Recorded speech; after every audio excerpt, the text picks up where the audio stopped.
Hi friends, எப்படி இருக்கீங்க? நல்லா இருக்கீங்களா?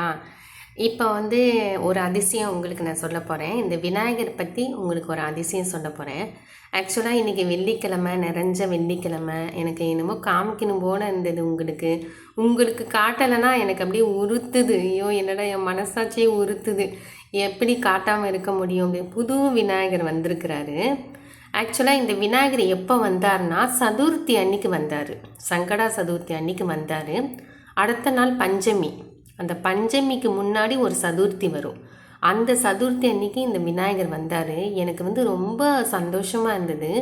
இவர் என்ன நினச்சிருப்பார்னா, சரி அமுதா வீட்டுக்கு வந்து அமுதா ஸ்ரீனிவாசன் வீட்டுக்கு போய் சதுர்த்தி அன்னைக்கு போய் அங்கே போய் உக்காந்துக்கலாம் அப்படின்னு நினச்சிருந்தாரோ என்னமோ தெரியல. கரெக்டாக சதுர்த்தி அன்னைக்கு வந்து உட்காந்துட்டாரு. ஜிங்குன்னு வந்து உட்காந்துட்டாரு. அவரை வந்து கொஞ்சம் குளிப்பாட்டி மஞ்சள் குங்குமம் எல்லாம் போட்டேன். எங்கள் வீட்டுக்காரர் வந்து செம்பருத்தி வச்சார். ஆக்சுவலாக விநாயகருக்கு செம்பருத்தி தான் ரொம்ப பிடிக்கும். அது வந்து நான் ஆன்லைனில் வாங்கினேன். இந்த ராஜாலாம் அந்த காலத்தில் ராஜாலாம் உட்காந்துருப்பாங்கண்ணே அரண்மனையில். அந்த மாதிரி ஒரு என்ன சொல்கிறது, இதுக்கு பேர் என்னன்னு தெரியல. ஒரு சேர் மாதிரி இருக்கும். எனக்கு தெரியல, எனக்கு சொல்ல தெரியல. எனக்கு இந்த ராஜாலாம் உட்காந்துருப்பாங்களே அந்த மாதிரி ஒரு இது வாங்கினேன். சோபா மாதிரி, குட்டி சோபா. இங்கே பாருங்கள், விநாயகருக்கே வாங்கியிருக்கேன் பாருங்கள். இந்த சைடு பார்த்திங்கன்னா தெரியும் பாருங்கள். இந்த சைடு பார்த்திங்கன்னா அது தெரியும். அந்த பாருங்கள், அந்த உங்களுக்கு காட்டலை, நான் டக்குன்னு வச்சுட்டேன். பின்னாடி ஒரு சில்வர் மாதிரி இருக்கும். இந்த தெரியுதா? இந்த சில்வர், ஐயோ பார்த்து ஐயோ, அவரை பின்னாடி சில்வர் மாதிரி இருக்கும். அந்த சில்வரில் வந்து நல்லா இது ஒரு பெயிண்டிங் மாதிரி ரொம்ப அழகாக பண்ணியிருந்தாங்க.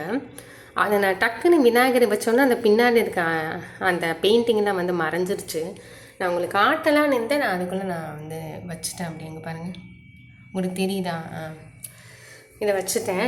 நீங்களும் நல்லா கும்பிட்டுக்கோங்க. இவர் வந்து சங்கடம் தீர்க்கும் விநாயகர்னு சொல்கிறாங்க. நிச்சயமாக வந்து விநாயகரை கும்பிட்டுட்டு தான் எல்லா செய்யணும் அப்படிங்கிறாங்க. அதாவது வேலைக்கு போகிறவங்க வந்து நிச்சயமாக வந்து விநாயகரை கும்பிட்டுட்டு தான் போகணும். கோயிலில் போய் ஒரு நெய் விளக்கு போடணும். அதான் விநாயகரை வந்து ஒரு வேலை கிடைக்கல, ஒருத்தருக்கு வேலையே கிடைக்கல, வீட்டிலையே உட்காந்துட்ருக்குறாங்க, ஒரு வேலை இல்லாமல் உட்காந்துட்ருக்குறாங்க பாருங்கள். அவங்களெல்லாம் விநாயகருக்கு போய் கும்பிட்டுட்டு நெய் விளக்கு வந்து ஏற்றிட்டு வரணும். 2 நெய் விளக்கு விநாயகருக்கு.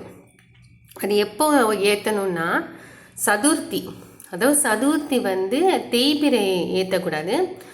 தேய்பிரையும் நல்லது தான், வளர்பிரையும் நல்லது தான். ஆனால் வளர்பிரையில் வந்து நீங்கள் சதுர்த்தி அன்னைக்கு 2 நெய் விளக்கு வந்து விநாயகருக்கு ஏற்றிட்டு வந்துடுங்க. காலையில் ஏற்றிட்டு வந்துடுங்க.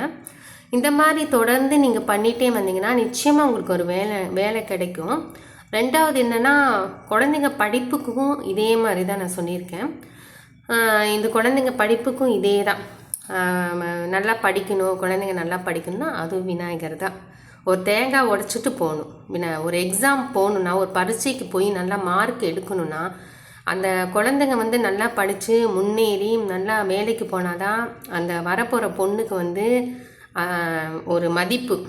ஒரு வீட்டுக்காரர் வந்து நல்லா படிச்சிருக்கணும், நல்லா வேலைக்கு போகணும், அதுதான் மதிப்பு. அந்த வர பொண்ணுக்கு வர வீட்டு லக்ஷ்மிக்கும் அது அவங்களுக்கு பெருமை. எங்கள் வீட்டுக்கார் பாருங்கள் நல்லா படிச்சிருக்கிறாரு, நல்லா வேலைக்கு போகிறாரு, அப்படி அந்த பொண்ணுக்கும் வந்து ஒரு வரப்போகிற பொண்ணுக்கும் ஒரு பெருமையாக இருக்கும். ஆனால் நல்லா படித்து நல்லா மார்க் எடுத்து நல்லா எக்ஸாமில் நல்லா மார்க் எடுத்து நல்லா வேலைக்கு போங்க. உங்கள் வாழ்க்கை உங்கள் கையில் தான். அதனால் வந்து வாழ்க்கை வந்து உங்கள் கையில் தான், இது யார் கையிலும் கிடையாது. அவங்கவுங்க வாழ்க்கை அவங்கவுங்க பார்த்துக்கணும், அவ்வளோதான். ஓகே ஃப்ரெண்ட்ஸ், இது உங்களுக்கு நான் சாம்பிரான்லாம் போட்டு காமிக்கிறேன் பாருங்கள். நீங்களும் நல்லா கும்பிட்டுக்கோங்க.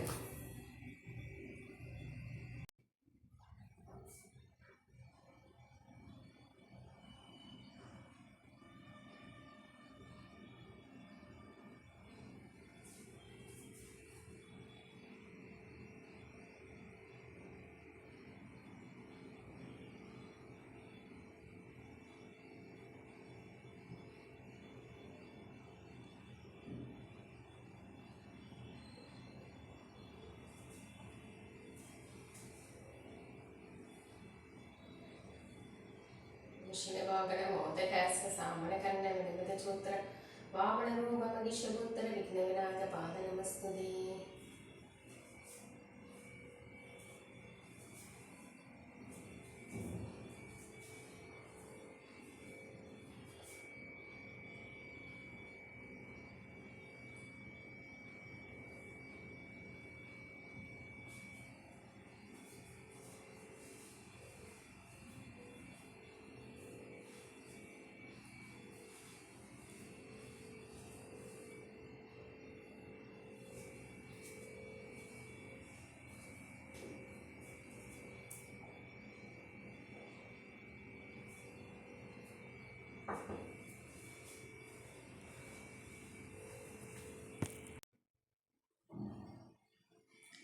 ஹை ஃப்ரெண்ட்ஸ், உங்களுக்கு வந்து ஒரு சாமியோட டிப்ஸு சொல்கிறேன். அதாவது பூஜை பொருள் வந்து ஒரு டிப்ஸு சொல்கிறேன். பூஜைக்குன்னே ஒரு டிப்ஸு உங்களுக்கு வந்து நான் கொண்டு வந்திருக்கேன். எப்படின்னா, இப்போ வந்து நீங்கள் குங்குமம் வாங்குறீங்களே, நீங்கள் கோயிலுக்கு போயிட்டு வந்தேன்னா அதனால் வந்து எப்படி இருக்குது தானேன்னா, இப்போ குங்குமம் வாங்குறீங்களே ஹை ஃப்ரெண்ட்ஸ், உங்களுக்கு வந்து பூஜை பொருள் டிப்ஸு சொல்கிறேன். அதாவது பூஜையோட டிப்ஸ் உங்களுக்கு சொல்கிறேன். இப்போ வந்து நீங்கள் குங்குமம் வாங்குறீங்கன்னு நினச்சிக்கோங்களேன். அந்த குங்குமம் வாங்கும்போது நீங்கள் வந்து கரெக்டாக வந்து ஒரு தாழம்பூ குங்குமம் வாங்கிக்கோங்க. தாழம்பூ குங்குமம் வாங்கினா ரொம்ப வந்து வாசனையாகவும் இருக்கும். நீங்கள் சாமிக்கு போடும்போது அந்த சாமியே வந்து ரொம்ப அழகாக தெரிகிற மாதிரி இருக்கும் பார்க்கறதுக்கே. நிறையா வந்து சந்தனமோ இல்லை மஞ்சளோ நல்லா பன்னீரில் குழச்சி அம்மனுக்கோ லக்ஷ்மி அம்மாக்கோ லக்ஷ்மி பெருமாள் லக்ஷ்மிக்கும் அம்மனுக்கு இந்த வெள்ளிக்கிழமை செவ்வாய்க்கிழமை நல்லா வந்து அந்த பன்னீரில் வந்து நீங்கள் மஞ்சள் தூளோ சந்தனமோ பன்னீரில் வந்து நல்லா கொழிஞ்சிக்கோங்க. நல்லா குழைத்து நீங்கள் வந்து அந்த பேஸ்ட்டு போல் எடுத்துக்கோங்க.